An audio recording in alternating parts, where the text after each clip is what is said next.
Hello दोस्तों, तो आज का मौसम है बहुत ही सुहाना और सुबह सुबह मैं यहाँ खड़ी हूँ दिल्ली गेट पर, बस की वेट कर रही हूँ और बस आ पहुँच चुकी है। मैं ले रही हूँ यहाँ पे दूध। हमारा जो दूध है वो बस में आता है गांव से। हम और यहाँ पे थोड़ी सी हमेशा की तरह मिसअंडरस्टैंडिंग हो गई थी दूध लेते समय, और दूध लेने के बाद फिलहाल हमें निकलना है आज अपने मम्मी पापा के घर, मतलब मायके की। और क्योंकि मुझे भैया धोने हैं बहुत से कपड़े, तो मैं अक्सर ये सोचती हूँ कि मायके जाते हुए भी मैं लद के जाती हूँ और ससुराल जाते हुए भी मैं लद कर ही जाती हूँ, और ये भी शायद आज किसी का दूध लेने आया है यहाँ पे।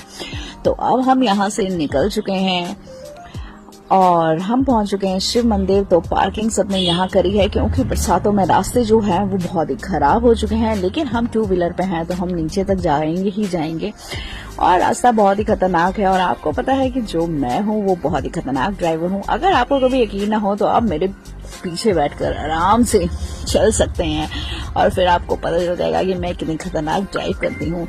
तो फिलहाल हम निकल चुके हैं यहाँ से, और आप देख ही सकते हैं कि हमारे पास सामान की कोई कमी नहीं है। एक जो कारपेट है वो मेरा मूड हुआ कि अब रेनी सीजन में ही हमें वॉश करना है, तो ऑलमोस्ट ये कारपेट जो है 1 साल बाद वॉश होगा, क्योंकि इतना टाइम नहीं होता मेरे पास। इस कारपेट बहुत बड़ा है वॉश करने का। और फिलहाल मैं ही इतना सामान लेके नहीं जा रही हूँ फ्रेंड्स, मेरा जो कैमरामैन है, मतलब मेरी डॉटर, उसके पास भी बहुत सारा सामान है, वो भी सामान लेके जा रही है।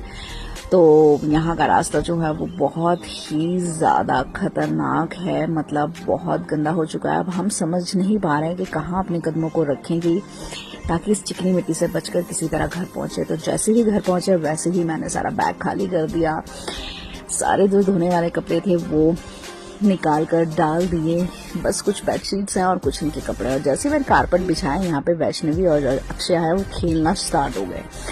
और भैया साफ सफाई करने के बाद बच्चों ने जो धम मचाया। अब हम यहाँ पे राधा रानी को तैयार कर रहे थे, हमारा भी कुछ मेकअप हो रहा था क्योंकि हमें बहुत से फोटो शूट करने थे राधा रानी बनकर और कृष्ण बनाकर अपने बच्चों को। तो हमने बहुत से फोटो शूट किए और उसके बाद सूखे हुए कपड़े उठाते हुए यहाँ की राधा रानी, और फिर हमने गपशप की और इसी तरह दिन खत्म। बाबा।